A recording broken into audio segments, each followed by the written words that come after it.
La question de la fermeture des frontières nigérianes ainsi que la redynamisation du transport au Bénin était au centre d'une journée de réflexion à Cotonou.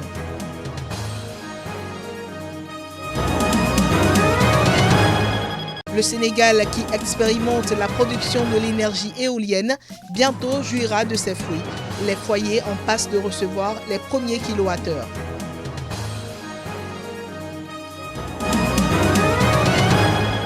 Au Chili, plus d'un demi-million de manifestants ont défilé dans la capitale Santiago.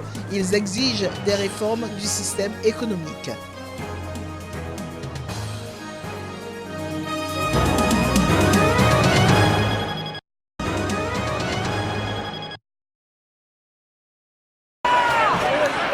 La police catalane a dispersé samedi soir plusieurs milliers de militants après une marche pacifique de 350 000 manifestants indépendantistes au centre de Barcelone.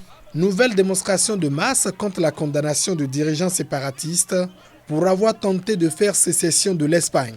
À la nuit tombée, les unités anti-émeutes catalanes ont chargé à plusieurs reprises et tiré des balles de mousse pour repousser quelques 10 000 manifestants rassemblés près du quartier général de la police à l'appel des comités de défense de la République, groupuscules radicaux. Pendant des heures, les militants jeunes pour la plupart les avaient nargués en leur lançant des bouteilles, des canettes en métal ou des pétards et leur criant « Dehors les forces d'occupation » ou même « Fils de Franco » du nom du dictateur qui a gouverné l'Espagne de la guerre civile.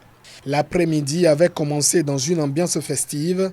Quelques 350 000 personnes selon la police municipale avaient répondu à l'appel de deux grandes associations. Nous manifestons pacifiquement. Nous ne sommes pas violents, contrairement à ce que disent les médias espagnols, a assuré un employé dans une usine chimique. Les manifestations pacifiques depuis leur début en 2012 avaient pourtant dégénéré en violence pour la première fois après la condamnation, le 14 octobre, des leaders sécessionnistes. Au soir même de la sentence, des milliers de personnes avaient tenté de paralyser l'aéroport de Barcelone, se heurtant à la police qui les a empêchés d'entrer. Dimanche, la rue sera aux anti-indépendantistes. Ils veulent dire ça suffit à la violence que nous avons vécue et à la confrontation cherchée par le gouvernement régional séparatiste.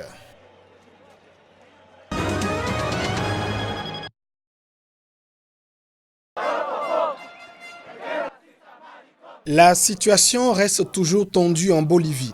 2 jours après la proclamation des résultats de la présidentielle, l'opposition conteste les chiffres avancés par le tribunal suprême électoral qui a déclaré vainqueur le chef de l'État sortant Evo Morales avec 47,08% des voix contre 36,51% pour Carlos Mesa, son rival.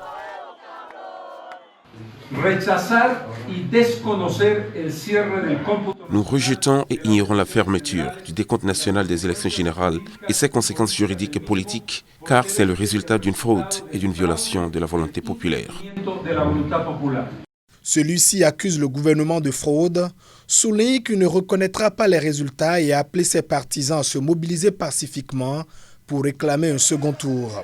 Une demande soutenue par l'Union européenne, les États-Unis, l'Organisation des États américains, la Colombie et l'Argentine.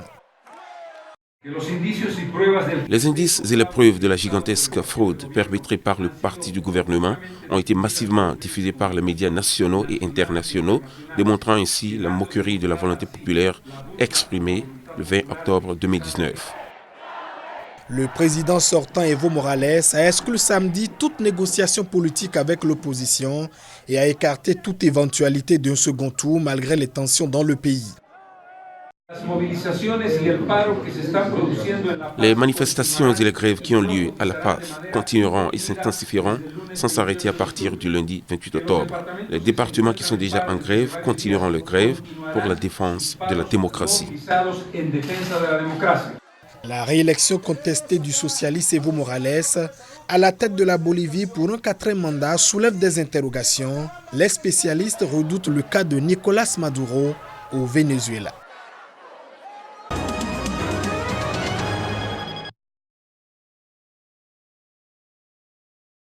militant de l'opposition en Guinée-Bissau a été tué samedi par des policiers qui ont empêché à coups de gaz lacrymogène plusieurs milliers de personnes de manifester dans la capitale pour réclamer un report de l'élection présidentielle prévue dans un mois. Demba Baldé, âgé de 48 ans, se trouvait dans une permanence du second parti d'opposition à l'Assemblée, le Parti pour la rénovation sociale, PRS. Ailleurs, dans la ville, la police est intervenue à coups de gaz lacrymogène pour disperser les manifestants qui tentaient de se rassembler, faisant plusieurs blessés. Les principaux partis d'opposition et des candidats se présentant comme indépendants avaient appelé à manifester pour exiger une révision complète du fichier électoral afin d'éviter les fraudes lors du scrutin fixé au 24 novembre prochain. Cette révision, refusée par le gouvernement dirigé par le parti historique, Parti africain pour l'indépendance de la Guinée et du Cap-Vert, PAIGC, entraînerait un report de l'élection alors que la communauté internationale insiste sur un respect du calendrier électoral. Malgré le bon déroulement des législatives du 10 mars, la Guinée-Bissau tente encore de sortir de la crise qu'elle traverse depuis août 2015. 12 candidatures ont été retenues par la Cour suprême pour le premier tour de la présidentielle fixé au 24 novembre, dont celle du président sortant, José Mario Vaz, exclu du PAIGC et qui se présentera en candidat indépendant.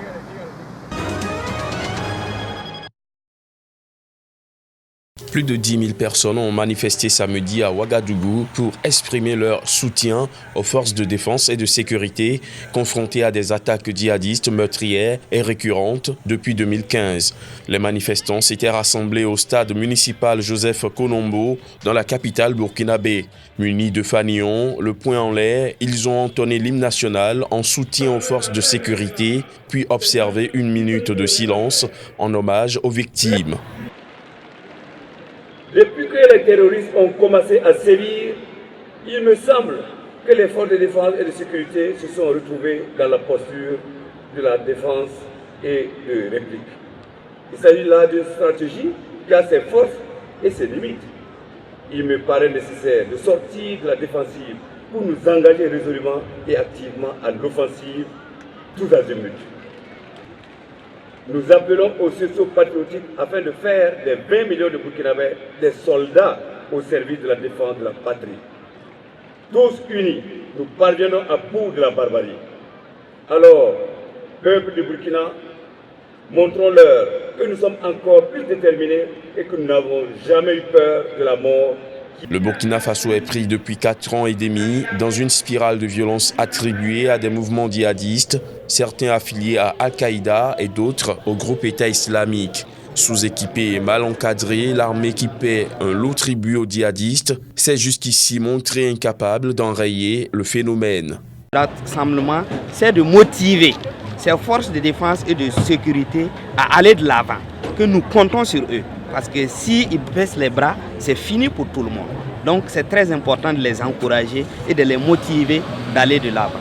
La troisième, c'est une attaque à notre intégrité, à notre dignité, à notre vivre ensemble, à notre cohésion. Voilà pourquoi nous avons appelé tous les Burkinabés, sans distinction quelconque, à s'unir autour de la lutte contre le terrorisme.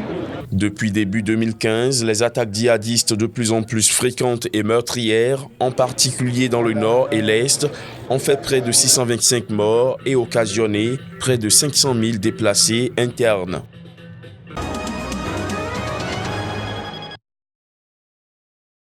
Rapport de relations entre transporteurs et importateurs, relations entre transporteurs et conducteurs, relations entre coursiers et représentants des importateurs, relations entre l'État et les syndicats et impact de la fermeture des frontières nigérianes au niveau du secteur transport.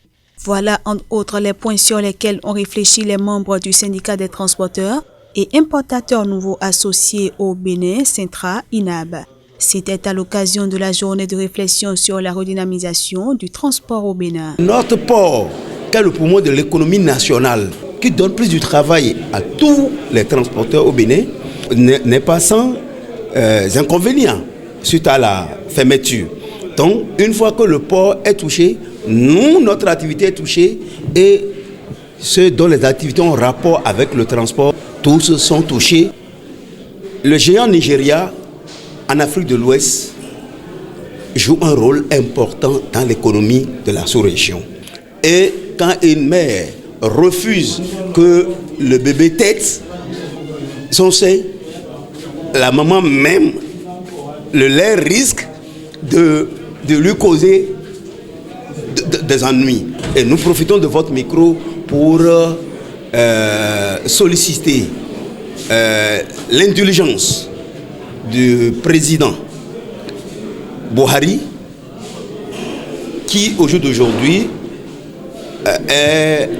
connaît les raisons qui sous-tendent la fermeture des frontières. Plus d'un mois après leur fermeture le 20 août dernier, sur décision du président nigérien Muhammadu Buhari, les frontières nigérianes restent légalement infranchissables aux véhicules d'occasion et à divers produits alimentaires. Si l'économie béninoise est durement touchée, car très dépendante de ses exportations vers son voisin nigérian, les autres pays de la sous-région, notamment le Togo, ne sont pas épargnés.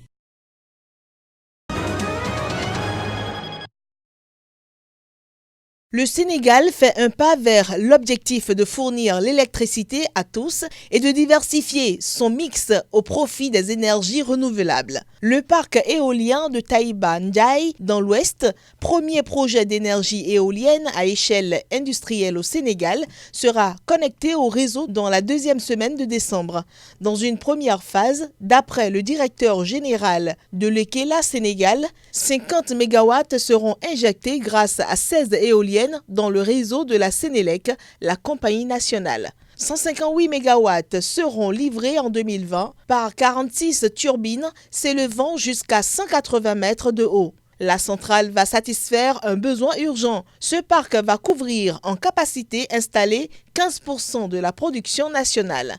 Ainsi, des millions de personnes seront servies. Le développement énergétique est un chapitre capital du plan Sénégal émergent. Ce dernier est élaboré par le pouvoir et vise à transformer l'économie du pays en croissance pour le mettre sur la voie de l'émergence d'ici à 2025. Le pouvoir compte élargir l'accès à une électricité bon marché, augmenter les capacités de production et rééquilibrer le mix où le pétrole et le charbon importé prédominent lourdement. Donc on est très fiers d'avoir implanté le premier parc éolien en Afrique de l'Ouest. Et je pense que pour le pays aussi, c'est un parc qui fait partie du programme Plan Sénégal émergent, si cher au gouvernement du Sénégal. Et aussi, avec ce parc-là, la Sénélec va avoir un mix énergétique qui va approcher de 25% d'énergie renouvelable dans le mix énergétique du pays. Le Sénégal, avec son ensoleillement et plus de 500 km de côte, dispose d'un potentiel d'énergie propre appréciable. La part des énergies renouvelables est estimée à environ 20% grâce au solaire et à la construction récente de plusieurs centrales photovoltaïques. Le projet revendique une forte implication sociale en faveur des populations locales, comme la création d'emplois et de routes pour les agriculteurs et en faveur de la biodiversité par le reboisement.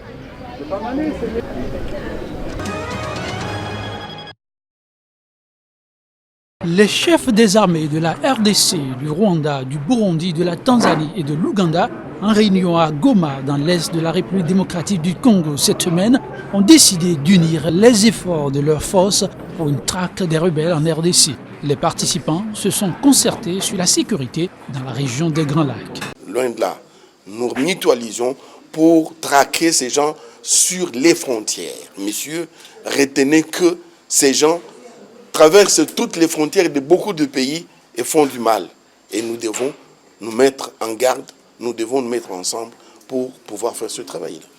Les forces négatives, quelles qu'elles soient, où qu'elles se trouvent, c'est l'occasion de déposer les armes, de se rendre, parce que sinon elles seront totalement écrasées.